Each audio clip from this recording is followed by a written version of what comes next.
Monday, August the 19th, 2024 at 8 o'clock. I hereby call this meeting to order. First item on the agenda is public comment. We have a number of folks here today to speak. We'll start with a Ms. Melody Ryan.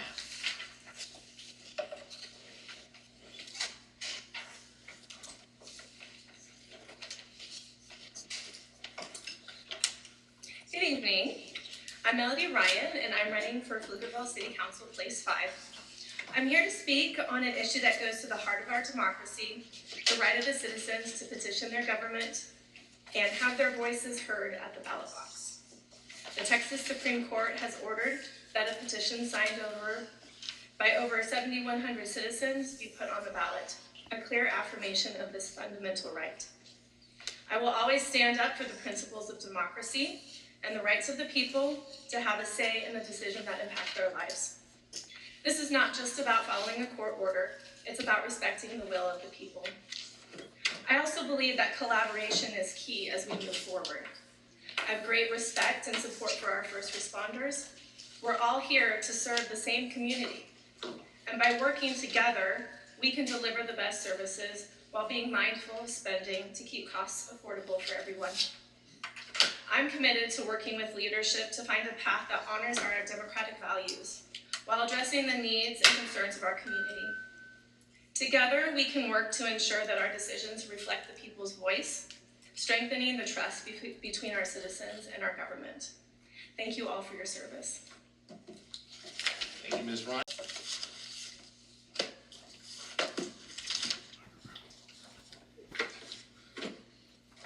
Good evening, Commissioners, and thank you, President Reyes, for taking time out of your busy life and job in Kansas to honor us in person with your presence.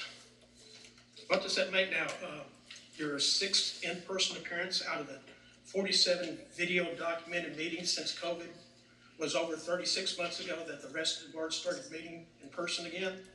It's the 6th time that you've done it in 47 times. Hope Kansas life is good. Over 20 months ago, a petition with over 7,100 Pflugerville area voters and taxpayers' signatures on it was presented to this board to have their signatures verified and then to call an election to reduce the ESD2 sales tax in order to offset the reduction of ambulance services in Pflugerville. This board chose to quit providing. This board refused to do their legal duty to validate that petition and summarily labeled it as ambiguous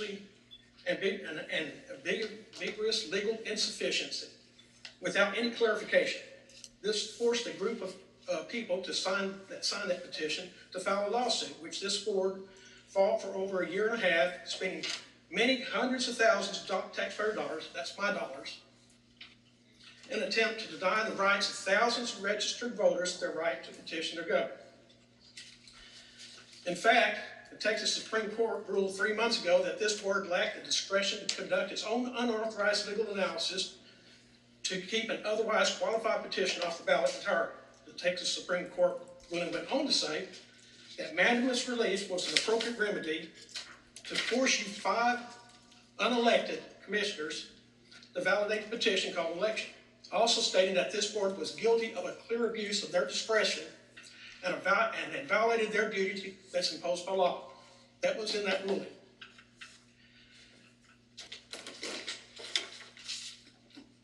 Something y'all are probably unfamiliar with. It's a book. It's the Constitution of the United States. I'm going to turn here to the Bill of Rights. First Amendment. Congress shall make no law respecting the establishment of religion or prohibiting the free exercise thereof, or abridging the freedom of speech, or of the press, or the right of the people to peacefully assemble, and to petition their government for redress of grievances. That's the First Amendment. That they wrote that first. It must have been really important. The right to petition your government. I suggest y'all read that. The right to petition your government, although often overlooked in favor of more famous freedoms and sometimes taken for granted, as this board has done, many other civil liberties are enforceable against the government only by exercising that right. According to the Congressional Research Service, since the Constitution was written, the right to petition has expanded. To quote them, the right extends to approach of citizens or groups of them to administrative agencies, which are both creatures of legislation and arms of the government. Certainly, the right to petition extends to all departments of government. That means you guys. In 1776, the Declaration of Independence cited King George's failure to redress the grievances listed in the colonial petitions as a justification to declare their independence. This board's failure to redress the grievances in Pflugerville citizens' right to petition and denying their First Amendment rights is justification for our independence from your taxation without representation. This board is imposing on Pflugerville taxpayers. And I'll say the rest of it, I'm signed up for the next one too. All right, duly noted, Mr. Newsom. And I see we also have Mr. David Rogers, Councilman David Rogers. Thank you, Commissioner. I'm not here in my capacity as councilman. I'm here as a private citizen. I want to thank you, gentlemen and lady, for fulfilling your duties, for upholding your oath to protect, defend, and preserve the Constitution and the laws of this state. Your commitment to these principles is essential to our community's trust in this body. I understand this has been a challenging time. Not easy to face the consequences when the Texas Supreme Court finds that you engaged in a clear abuse of discretion or the violation of a duty imposed by law. Such a ruling is a serious matter and no doubt weighs heavily on you. A wise Canadian once said, if you do something destructive to yourself and the broader social community, then you should feel shame and you should pay attention to it and you should learn from it. The decision to withdraw ambulance service was destructive to our broader social community, as was the decision to set aside this petition from voters. These actions have, unfortunately, undermined the trust and the safety of the citizens who rely on you. It's important to acknowledge that, to learn from it, and to take steps to correct it. Your decision to follow the ruling of the Texas Supreme Court is a commendable first step. Now I urge you to take the next step, to restore ambulance service to the citizens of Pflugerville who pay the taxes that support this agency. By doing so, you will not only fulfill your legal obligations, but you can begin to rebuild the trust and the confidence of the community you serve. Thank you very much for your service. Noted, Mr. Rogers. Up next, we'll have a Mr. Trevor Stokes.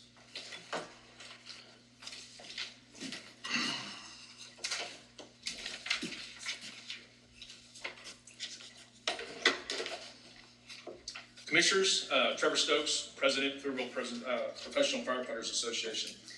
I want to comment on just a couple of things. So the lawsuit brought forth with regards to the petition that was ruled legally insignificant or inappropriate because it didn't follow the statutory language. That wasn't lost once, it was lost twice, 3, 4 times. I'm not a lawyer, I'm not an attorney, and I don't know how to read all of the language that was used. But what it was clear to me is there was an attempt to hide those behind that lawsuit. The individuals that were being paid, funded, or even moved to do this by the 2 developers that were funding that effort, Rob Tiemann and Tim Timmerman. We know this because their names are all over the PAC filings, along with even some individuals behind me tonight. I have a couple of screen grabs that I'll read just quickly. They're by one individual who's actually running for council. One of them is a press release regarding the sales tax petition for the plan to transfer sales tax from ESD to the city so they can build their own EMS department. That's the value that they place on the current fire department. They want to create their own, which when it comes to tax money seems counterproductive, seems wasteful. It seems not to be in the best interest of the citizens. With regards to it going to the Supreme Court, it only went there because the petitioners and those in the litigants that were filing that refused to disclose those that were behind that. They refused to tell the public who was behind that effort. I look forward to seeing the actual layout of that litigation. I'll probably have to ask an attorney to explain it to me, but nonetheless, there is something afoot there. The second thing I would point out is another screen grab in which states this is a study that we hope that a city fire department is feasible option so that the decision makers can be accountable for the voters. What is interesting about that also is yet again, it's a duplication. That's the value that they place on the current fire department. They want to create their own. They want to start over. They want to take the investment of the residents up to this point and scuttle that and start all over, which is quite possibly the most wasteful thing that could be done. And the additional thing is when you file lawsuit after lawsuit after lawsuit, litigation, frivolous of all of them, you are the one that is wasting the money. I think about the energy that this board, the fire department, the chiefs, myself have put into the efforts day in and day out to protect the citizens, but also with this heavy pressure, this legal burden that continues to come from a very small group of residents, very small group, funded by developers. The point is that is a huge waste of revenue. It's a huge waste of resources and energy and time. I'll also point out too that in 2010, the former fire chief identified very quickly and clearly that we were at a precipice of disaster with regards to EMS. The current situation with the ILA, with the city of Austin, was not going to continue to hold up. 50% of the time, there was no ambulances available. This board, most of you, went and looked for an answer. You went to the county, you went to the city of Pflugerville, you looked for an answer, and no one had an answer for you. And that problem didn't go away. This department stepped up. The funding that is being talked about was never for ambulances. In 2014, the sales tax that was passed was merely to train and equip firefighters on fire trucks. There is nothing in that language that spoke of ambulances. This idea that we quit, this idea that we've abandoned, it's all a lie. The reality is you cannot provide high quality EMS for nothing. I think we've seen that now in this city. We have seen the fact that those that are not willing to pay for quality service will receive a very low quality service. I would argue a deadly service. This board has continued to stay focused on what is important to the community, not only to the community, but also the firefighters. So for that, I want to thank you. I want to thank you for what you're doing. You keep our members safe and you keep the residents safe. The final thing I'll close with is the agenda item that you may have seen at the city. When I met with Mr. Tiemann, he made it very clear to me that if he did not get what he wanted, he would launch a jihad on the fire department. Those are his words, not mine. And now here we are. The jihad is on, I guess. They're looking to defund the fire department. They're looking to close 3 to 4 stations. They're looking to remove 150 to 160 firefighters. Increase response times, double or triple in some areas. And most importantly, impact the bottom line of every single person that lives in this district with regards to insurance rates when it comes to homeowners insurance because of the ISO going from 1 to 10. These are all things you know. You spoke about it at length during the planning conference. And it is unfortunate, yet here again, we are having these conversations as opposed to thinking about the things that do matter to this organization, like the building of a training facility, the expansion of stations all across this district to continue to do the things that you've done. Thank you. Thank you, Mr. Stokes. Up next, and finally, we have Mr. Chris Wolf. Right. You said finally, so I was hoping you'd call my name. Again, like David Rogers said, thank you guys for being up here late. We really appreciate it. As I'm speaking as a community member, you know, I know it's not easy to do. I like the idea of referring back to the Constitution, and I imagine government in 1776 in a small town. You know what meant a lot to people in a small town is accountability. And in order to be accountable, we have to tell the truth. The truth matters. We've gotten so big now, I feel like we've lost that. This is a very complicated issue, and I'll be the first one to admit it. I didn't really get a good handle on it until just a couple weeks ago when I thought that my loved one's safety might really be in jeopardy if we lost funding in the fire department. And I get that. But it's still up to all of us to educate ourselves so that we're not putting out misleading information. And what we have to do is be open to the idea when someone shows us evidence that we're wrong, we may be wrong. 7,100 citizens signed a petition, and that petition was incredibly misleading. It said that we would take money from the county to fund EMS. And frankly, that isn't what this is about. That isn't what is going to happen in November. That money is going to go away from the fire department, and at this point, who even knows what's going to happen to it? Accountability means telling the truth.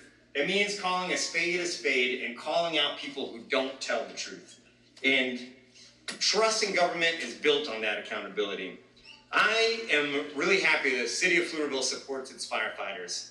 And I know that because during my awakening, when I decided to bring my head up out of the sand and engage on this issue, I've talked to between 50 and 100 Pflugerville community members about this issue, business leaders, and they're shocked when they hear what's really coming on the ballot in November. And I think it's good. I think trust in government can be restored, and I appreciate that people support their firefighters.